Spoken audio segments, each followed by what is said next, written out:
I play Edward Lewis, and he's a billionaire businessman who comes upon a young lady, Vivian Ward, and strikes a very unexpected relationship. I play Vivian Ward. She's our heroine of the show. And I play Kit DeLuca, who's Vivian's like best friend who scoops her up and says, "Come on, I can help you out." Essentially, the character that I play in the musical is the narrator. But people will recognise you from the film, will recognise. But they will know Mr. Thompson, but they will know Happy Man because everybody knows, "What's your dream?" Yeah, they know the Welcome to Hollywood, yeah. Yeah, that's that guy, but more.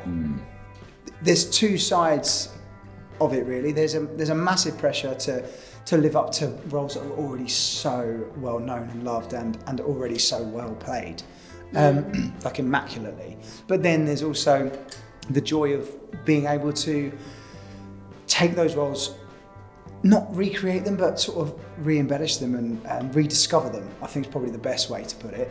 And we've been blessed because we get to work with some of the original team who wrote the movie, and to get that freedom with those characters and the insight, I think is what's made this all the better and easier. For me, if I needed any, because he's quiet, he's there, he's just always there. And if you've got time to ask him questions, there is never like a quick answer to it. And that's in a positive way. He literally knows there's a backstory for every single line, every character. And he knows these people, and he loves it if you do as well. And you go, "Well, I kind of thought of that about her." He's like, "Yes, that's exactly." And he'll tell you off on a.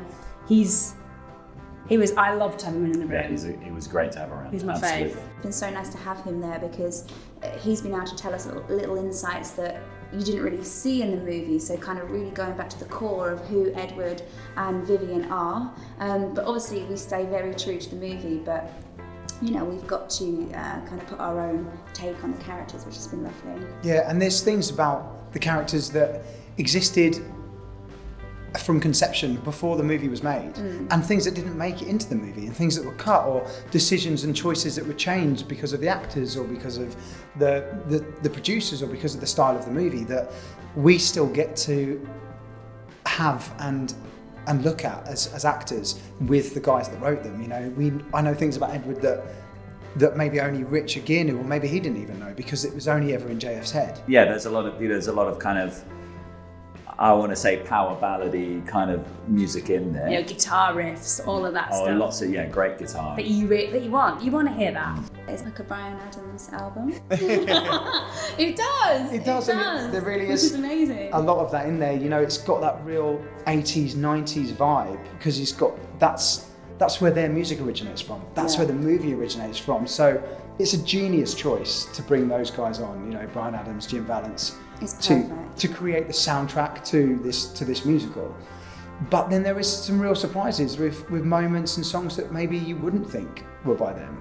But as a whole piece and as a feel, it just slots in perfectly. I think the best number in the show is Bob's Mr. Thompson number. And I can't say anything about that. Yeah, can't possibly blow my own trumpet. But it is, and it's alongside the song that's been written, and what Jerry's done with that. Like, that number is like standout. It's like, it's worth seeing. It's good fun. It's great, and people are like, they're just on board with it. They love it. This out of all of the jobs I've done, especially in theatre, has had the biggest response from everyone I know. Like, people that you didn't even think were fans of the movie are like, "Oh my God." People that didn't think are fans of the movie, and certainly not fans of theatre, are knocking my door down.